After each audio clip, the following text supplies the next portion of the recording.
And then it went fine for years. As I said, my sister landed up with it in her bedroom, and it went for donkey's years and donkey's years and donkey's years, and eventually she moved out, I moved out, she took it to her new house when she got her first house, and she had it in her kitchen for a while, and then one day she told me it had broke. So I says, oh, well, let me have a look at it. And by this time we're talking 2002. It was after I moved into my new house, and she said it's broke. So I says, oh, I'll come and collect it and I'll see if I can do anything with it. And anyway, basically the issue was it was powering up, but you couldn't get a signal. It was just static. No matter what you did and what you plugged into it, it was just completely dead, no signal at all. So I took it to another TV repairman. I think by this time Phil Evans had gone.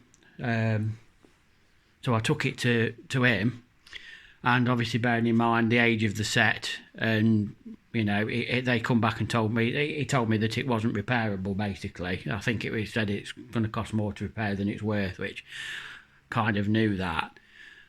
And so I collected the set back and basically put it in the boot of the car. Just let me just turn that light off, just because there's a bit of a glare on the screen. God, bleeding wet.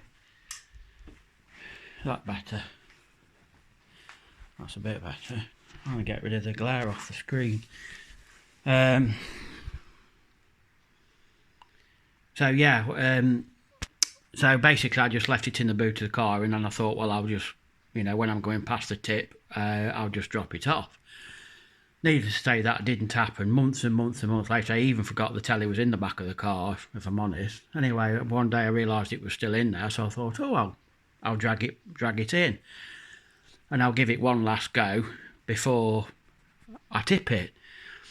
So brought it back in, dragged it back in, took the back off, had a bit of a play around with it, and I even spat in the, this sounds ridiculous, but I even spat in the back of it, into the circuit board, and all of a sudden it started to work, and I just could not believe it. I'm like, what the hell's happening here? And I managed to get a picture back on it, a signal back on it, and to this day it's worked ever since.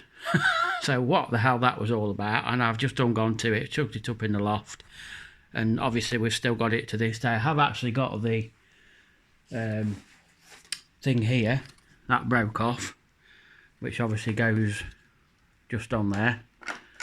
That obviously broke off some time ago, so that I have kept hold of that. I managed to find that. It does hook just back on. We'll do that in a minute. So just a brief overall of the basic set of functions we've got before we try and power it up.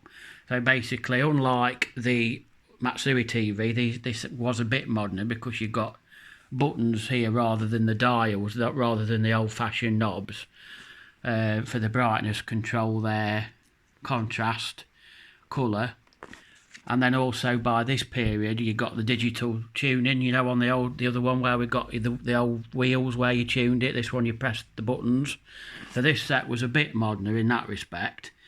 And then you've got memory set there, which basically what that was is you could set the colour and the brightness. Once you'd set your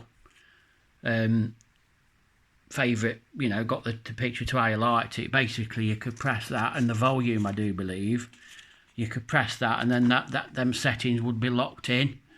So you could temporarily change the settings, you know, just say you were watching the telly in the day or something and you needed it to be brighter. You could change it manually and then just press that back at night and it would take it back to your favourite settings. So we were moving on a bit by 1987. We got a few more little tweaks. Down here you've got the AFT like we had on the Matsui, the AFT, which basically once you tuned, got your stations in there, BBC One, 2, ITV and Channel 4 at that point, tuned them all in and then pressed that down, and that basically locked your signal in so it couldn't drift off the station, and it locked all your stations in there. And then obviously this must have had some kind of a battery backup, because obviously once you disconnected it, obviously it remembered all your channels in there, so you didn't have to obviously keep keep reprogramming it, retuning it every time you plug your telly in. On this side, you've got, again, all push buttons, so no knobs on this one, not on like the old-fashioned. You've got channel up and down. Oh, sorry, that there is the channel indicator. So basically there, when the TV's on, that should show what channel the telly's on. So there you've got channel up and down, volume up and down, there, and then the obligatory power on off button there. That's the basic settings of it. And another nice little thing on these monitor styling, obviously it's a bit more modern styling than the other one, they have these glass glass covers on, so you could actually click that, turn them, move them, and then this glass panel comes off, and that was quite a nice feature. So we'll have a play around with it and see if that still comes off. But as I say, let's plug her in and see what happens.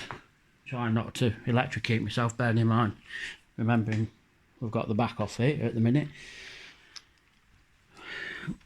Right, what I might do is just bear with me a second.